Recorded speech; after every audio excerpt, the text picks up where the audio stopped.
I never thought I'd find myself in a situation like this. I'm Jake, a 34-year-old architect married to Emily, the girl I thought was my soulmate. We've been together for nearly a decade, and I always believed that love could conquer all. At least, that's what I told myself as I watched our marriage slowly deteriorate under the weight of her increasing distance. When we first got married, Emily was my everything. She had this infectious laugh, and her smile lit up the room. But over the last couple of years, things began to change. It started out small. She'd come home late from work, or she'd skip our weekly movie night for girls' night out. I tried to brush it off as her needing time with friends or perhaps just a busy work schedule, but the signs were all there. I just didn't want to see them. It was one night about 3 months ago that everything changed. I was doing some late-night work at home when I heard her on the phone in the other room. I could only catch snippets of her conversation, but she sounded different, giddy almost. I remember thinking, what's going on? This isn't the Emily I know.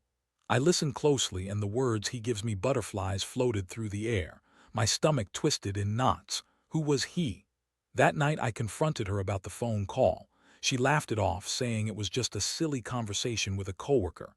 She claimed they were joking about how stressful work was. I wanted to believe her. I really did. But deep down, a part of me started to simmer with doubt. I let it go, convincing myself I was just being paranoid. After all, trust is the backbone of any relationship, right? Fast forward a couple of weeks, and the little signs became more pronounced. Emily started spending more time on her phone, texting late into the night and shutting down any conversation about her day. One evening, while she was in the shower, I picked up her phone to check the messages. I know, trust issues, but a man can only take so much. As I scrolled through the texts, my heart sank. There it was, a string of flirty messages with someone named Ryan. My hands trembled as I read their exchanges. They were planning meetups, talking about their special connection and how much fun they had together. I felt a mix of rage and sadness. Part of me wanted to throw the phone against the wall, but another part just felt utterly defeated. I confronted her the next day, heart racing and palms sweaty. I laid everything bare: the texts, my feelings, the betrayal. Her reaction was shocking. Instead of remorse, she laughed it off, claiming I was taking everything out of context. "You're overreacting, Jake," she said, rolling her eyes as if I was just a child throwing a tantrum. She feigned indignation, insisting that I was being insecure and controlling. The audacity was breathtaking. It felt like I was standing in a fog, unable to grasp the reality of my situation. How could a woman who once adored me turn into someone who dismissed my pain so easily? The emotional roller coaster left me spinning: anger, betrayal, confusion, and a deep sense of loss. I had married someone who was supposed to be my partner, my confidant, someone I could trust unconditionally. And yet, here she was, throwing my heart back at me like it was nothing more than an old shoe. I didn't know what to do next. The life I had envisioned for us, filled with love, laughter, and stability, felt like a shattered dream. But I had to decide what to do next. Would I fight for my marriage, or was it already too far gone to be continued? The days following the confrontation felt like I was walking through quicksand. I was stuck, sinking deeper into an abyss of despair and confusion. Emily kept her usual routine, acting as if everything was normal. She'd come home from work, throw on her favorite show, and laugh at the jokes as if nothing had happened. Meanwhile, I was left battling my demons, the betrayal echoing in my mind like a broken record. I tried to talk to her again to make sense of it all. I wanted to understand how she could be so callous. I'd pour out my heart only to be met with dismissive remarks. "You're still upset about that. You need to chill, Jake," she'd say, flipping her hair in that way that made me want to scream. Her nonchalance cut deeper than any knife. It was as though she was killing our marriage with a smile, while I was left grappling with the reality that my wife was not the person I thought she was. It was during one of those difficult nights that I decided to do some digging. If she could lie to my face, then I would find the truth. I wasn't just going to sit back and accept this betrayal without a fight. I had seen enough movies to know about tracking phones and apps, but I chose the good old-fashioned way instead. I began to watch her, noting her movements, the peculiar hours she kept, and the subtle changes in her demeanor. One Saturday, after she mentioned going to brunch with some girlfriends, I decided to follow her. My heart raced as I drove behind her car, the distance between us growing shorter with every turn. I couldn't shake the feeling that I was about to crash headfirst into my worst nightmare. I tailed her to a cozy little cafe on the outskirts of town, where I parked a short distance away. I watched as she entered, her smile brightening the room, but it faded as I spotted Ryan stepping in right behind her. My stomach churned as I felt the weight of betrayal pressing down on me. They greeted each other with a hug, the kind you give someone you're excited to see, not someone you're supposed to be sharing your life with. I decided to text my best friend Mike, who was my sounding board through all of this. "I think I just found her," I typed, my fingers shaking. I was on the verge of losing it, but I needed to keep it together for now. Through the window, I watched them through the small cafe glass. They sat across from each other, leaning in too close, laughing too intimately. Emily looked so carefree, so alive, and it ripped me apart to see her like that, so unlike the woman who had been coming home to me night after night. I felt like a ghost, haunting my own life, and it was clear to me now. I was no longer a part of her world. As I sat there, the anger bubbled up inside me like boiling water. I wanted to storm in, to confront them right there, but I knew it wouldn't do any good. What would I achieve? A scene, a moment of satisfaction. It wouldn't change the reality that my wife was betraying me right in front of my eyes. I drove home that day in a haze, the weight of betrayal settling heavier on my chest. The drive felt endless as I wrestled with my thoughts. What was I supposed to do? How could I confront her again without losing my mind? I needed a plan, something that would allow me to take control of the situation. That evening, as Emily returned home, I decided to act calm, to put on the facade of a husband who had no idea of the storm brewing inside him. I greeted her at the door with a smile, though all I wanted to do was scream. "Hey babe, how was brunch?" I asked as innocently as I could manage. "Oh, it was great, just some girl talk," she replied with a shrug, oblivious to my inner turmoil. "Sounds fun," I said, forcing a smile. I wasn't ready to confront her just yet. I wanted to gather more evidence to formulate a strategy. The emotional impact of betrayal still weighed heavy on me, and I needed to prepare myself for the next steps, however painful they might be. As the weeks passed, I collected more evidence, piecing together the truth like a jigsaw puzzle. I checked her phone when she wasn't home, listened to her conversations when I could, and even enlisted Mike to help me keep an eye on her. I was becoming a detective in my own life, and with every piece of information I gathered, I felt the anger deepening. But the question was, what would I do with this information? I had to decide how to proceed. I wanted revenge, but the more I thought about it, the more I realized I wanted something deeper: closure, understanding, and maybe even a semblance of dignity. To be continued. The days rolled on like a slow-motion train wreck, and I was trapped in the front row, unable to look away. The evidence continued to pile up.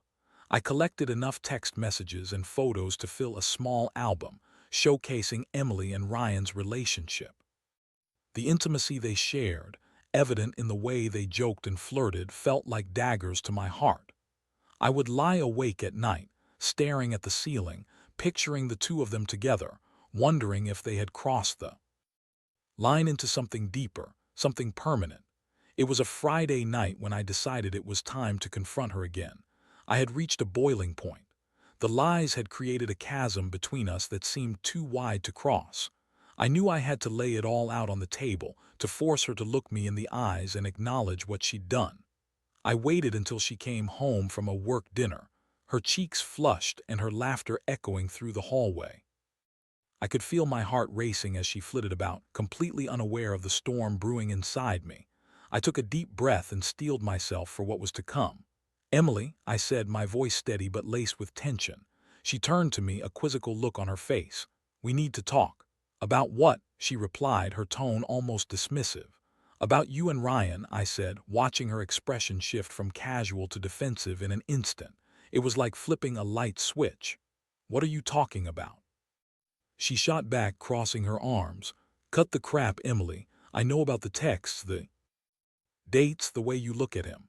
I said, pushing the words out with as much calm as I could muster. You're cheating on me, and I deserve to hear the truth from you. She opened her mouth, probably to deny it again, but I held up my hand, stopping her. I pulled out my phone and showed her the messages. Her face blanched as she read the flirty exchanges, the plans they'd made, and the way she spoke about him with a fondness that was crushing. Jake, this isn't what it looks like, she stammered, finally faltering under the weight of her lies. The facade she had built began to crack, and I couldn't help but feel a small victory even amidst the devastation. Then what is it, Emily? Please enlighten me, I shot back, anger bubbling to the surface. Because right now it looks like you're in love with someone else. You're betraying everything we built together. She looked at me, eyes wide, searching for the right words, but nothing came. Instead, she fell back on her favorite excuse.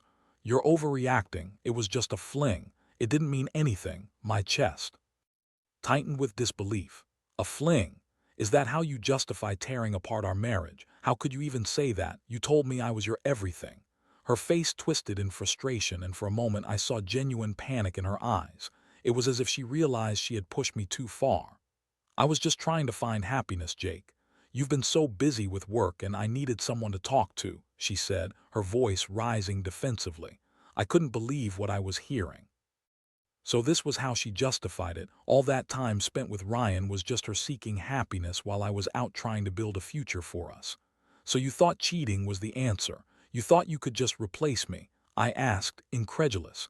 She opened her mouth to argue, but then her eyes filled with tears. I didn't mean for it to happen like this, she said, her voice breaking. I just wanted to feel alive again. I didn't think it would get this far. What do you want me to say? I asked, my heart heavy with a mixture of anger and sorrow. Do you want my forgiveness? Do you want me to pretend like none of this happened? No, I want us to work through this, she pleaded, desperation creeping into her voice. I could feel my heart cracking as I looked at the woman I once adored. How am I supposed to believe anything you say now? I replied, fighting back my own tears. You've shattered my trust. You've broken everything we had. I want to believe you, but how can I? The silence that followed was deafening. There we stood, two people who once shared dreams and laughter, now trapped in a web of betrayal and anger.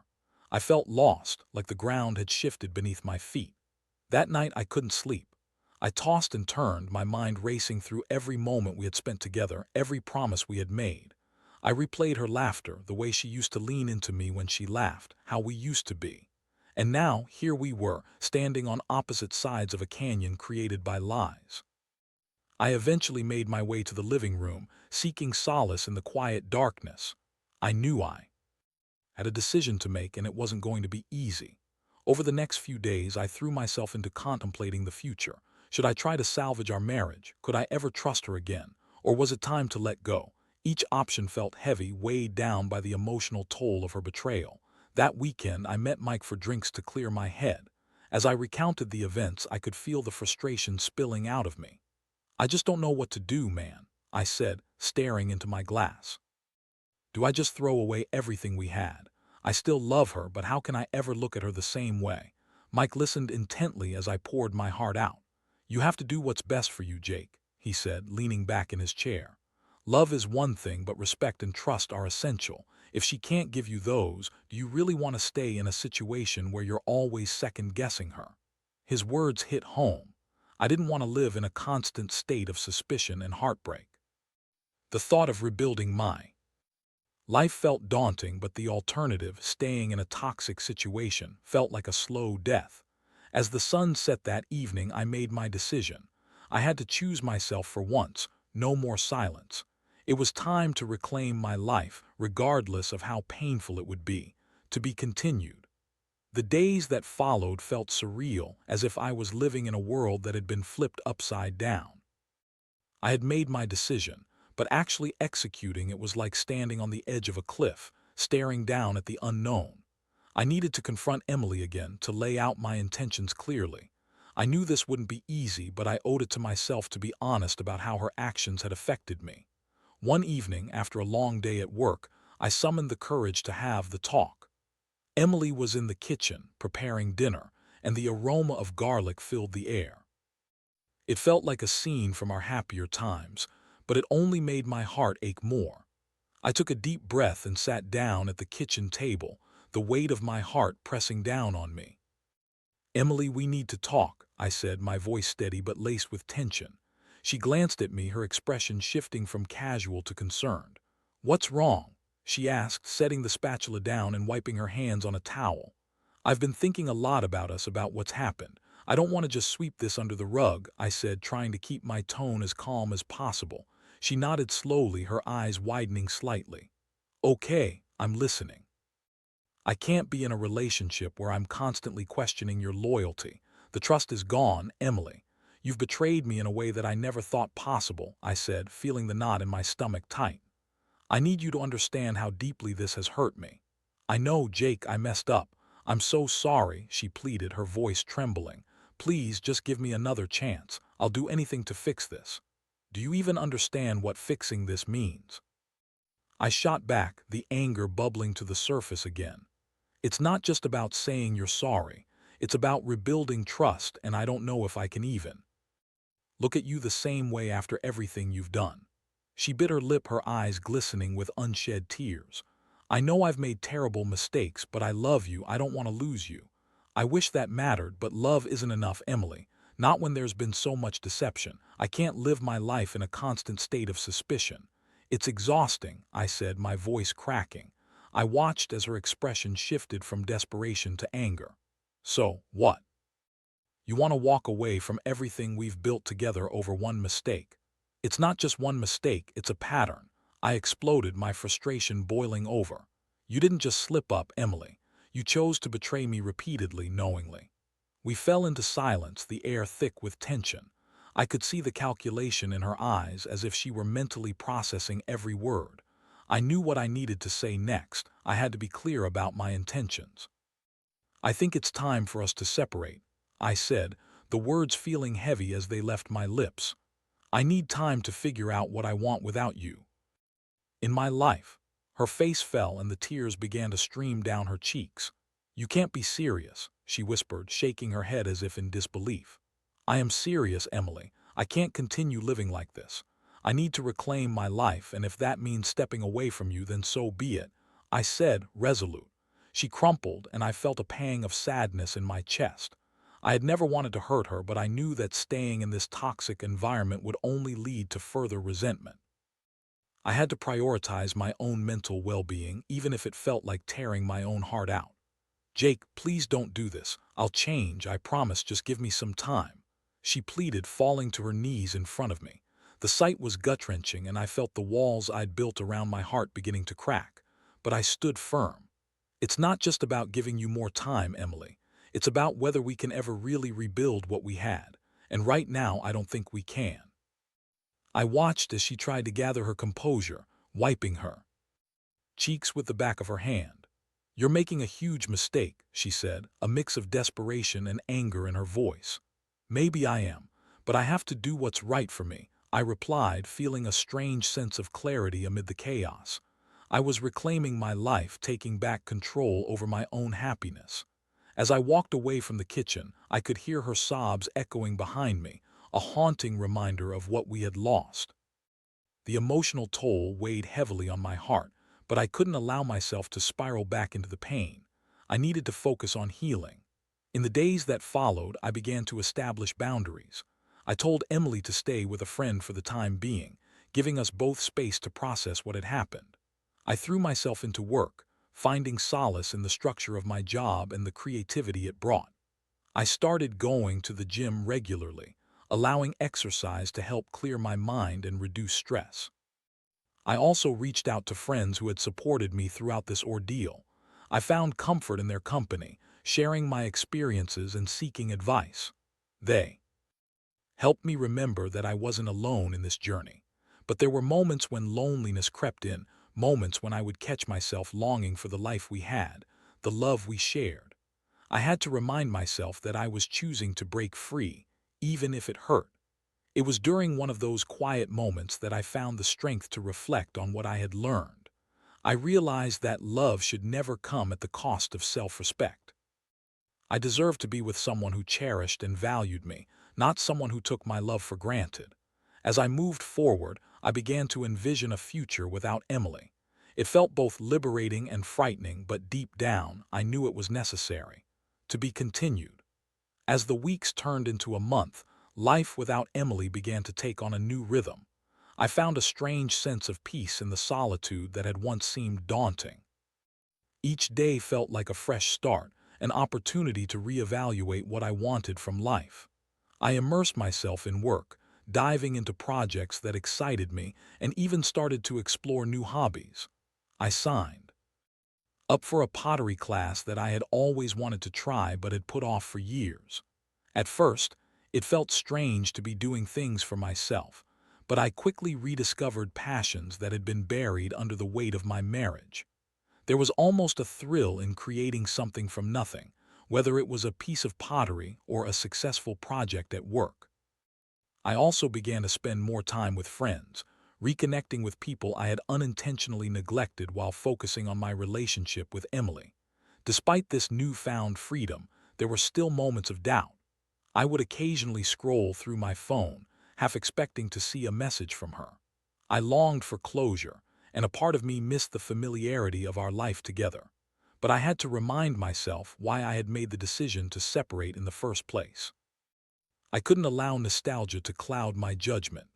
One Saturday morning, I was meeting Mike for brunch when a familiar face caught my eye. It was Emily, walking hand in hand with Ryan as they strolled through the park. My heart dropped as I watched them laugh together, their carefree demeanor a stark contrast to the storm of emotions I had been battling. I felt an immediate wave of anger wash over me, followed by an incredible sense of betrayal. I quickly averted my gaze, but it was too late. A mix of pain and fury surged through me as I picked up my phone to text Mike. "Just saw Emily with Ryan at the park. I'm so pissed right now." He replied almost instantly, "You okay? Let's talk. I'll be there in 10." By the time he arrived, I was a bundle of nerves. We settled into a corner booth and I could hardly contain my feelings. "I saw her, Mike, with him, just walking along like they're some happy couple," I said, clenching my fists on the table. "What the hell is wrong with her? Dude, she made her choice. You tried your best to explain how you felt and she disregarded it," Mike replied, trying to calm me down. "You have to focus on yourself now. Don't let her actions pull you back into that dark place." His words helped, but I couldn't shake the image of them together from my mind. I thought of how Emily had once told me that I gave her butterflies, and it felt like a cruel joke. I had given her everything, and she had thrown it away for someone else. After brunch, I decided to take a long walk to clear my head. I wandered through the park, watching families play and couples strolling hand in hand, and felt a pit of emptiness grow inside me. I longed for that kind of companionship again, but it felt so far out of reach. That evening, I decided to reach out to a therapist I had been considering. I knew I needed support to process everything that had happened, and there was no shame in seeking help. I scheduled an appointment for the following week, feeling a mix of relief and apprehension. In the days leading up to the session, I focused on self-care. I continued to hit the gym, explored new hobbies, and actively sought out ways to engage socially. I even began dating casually, although nothing felt quite right yet. I wasn't ready to fully commit to anyone new, but the idea of dating reminded me that there were still possibilities ahead. The therapy session came quickly, and I walked into the office with a mixture of excitement and nerves. The therapist, Sarah, greeted me with a warm smile and invited me to sit down. "Tell me about what brought you here," she said, looking genuinely interested. I took a deep breath and began to recount my story, the betrayal, the decision to separate, and my mixed emotions about moving forward. Sarah listened intently, nodding as I spoke. "It sounds like you've been through a lot of emotional turmoil," she said gently. "It's important to process those feelings and understand what you want moving forward." As we talked, I began to feel a weight lift off my shoulders. Sarah guided me through exercises to help me reflect on my values, my needs, and what I truly desired in a future relationship. It was like she was holding up a mirror for me to see myself clearly again. "You deserve a partner who respects you and cherishes your love," she said. "Take this time to rediscover who you are outside of a relationship." For the first time in a while, I felt hopeful. I realized that I had been so focused on the pain of Emily's betrayal that I had neglected to think about what I wanted for myself. I was no longer just Jake, the husband. I was Jake, an individual with dreams and aspirations, someone who had the power to shape his own future. As the days turned into weeks, I began to feel more like myself. I embraced the idea of being single, using the time to work on personal growth. I explored new interests, met new people, and began to form a clearer picture of what I wanted in life. I even reached a point where I could have a civil conversation with Emily. She called one afternoon and I answered, my heart racing. We talked briefly about the separation and I was surprised by how calm I felt. I just want you to be happy, Jake, she said. I want that too, Emily, but I need to focus on myself right now, I replied. I get it. I'm sorry for everything, she said softly. Me too, I said, feeling a sense of closure in that moment. As I hung up, I realized that I was finally ready to let go of the past.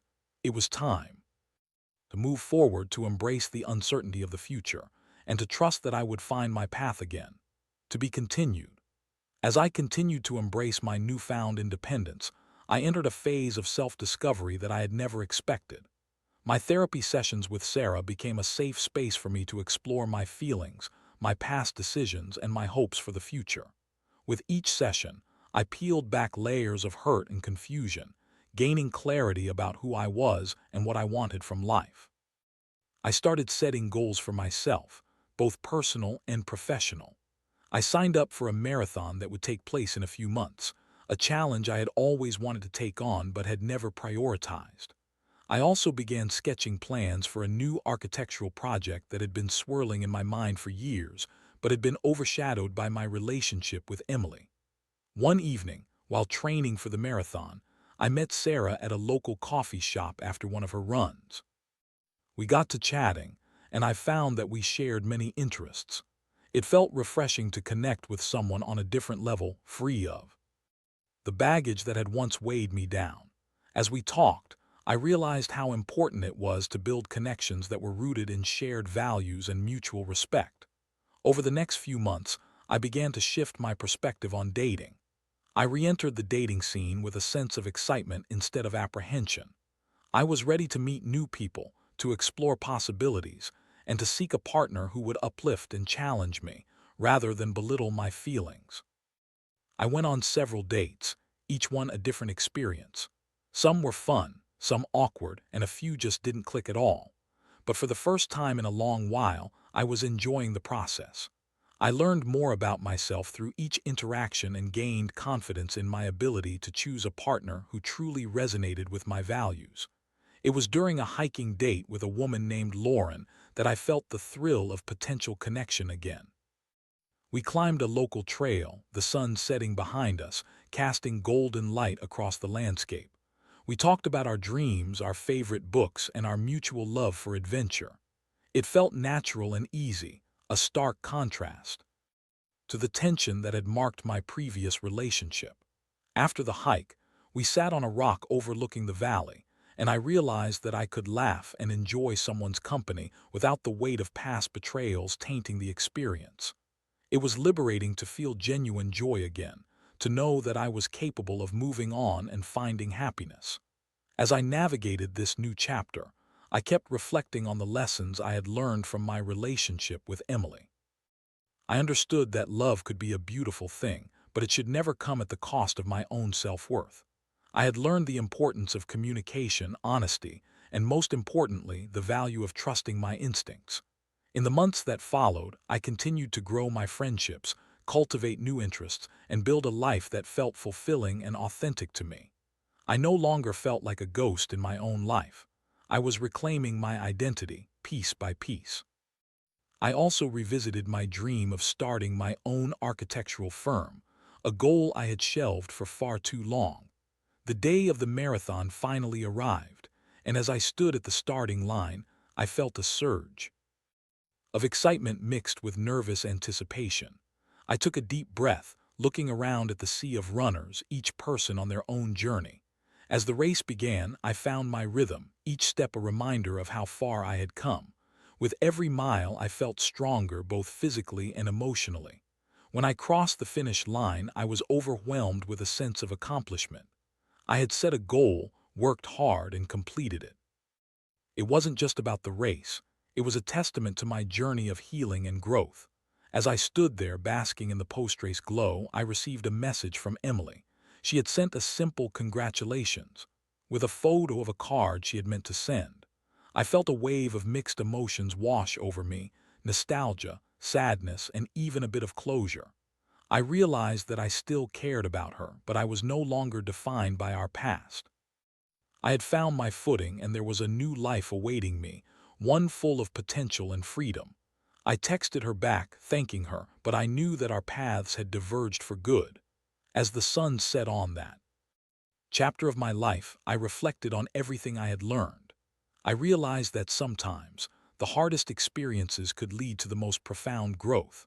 I had faced betrayal, heartache, and confusion, but I had come out stronger, wiser, and with a clearer vision of what I wanted. Moving forward, I embraced the unknown, ready for whatever life would throw my way. I knew that love would come again, but this time I would approach it with eyes wide open, fully aware of my worth and my value. Life was just beginning, and I was excited to see where it would take me next.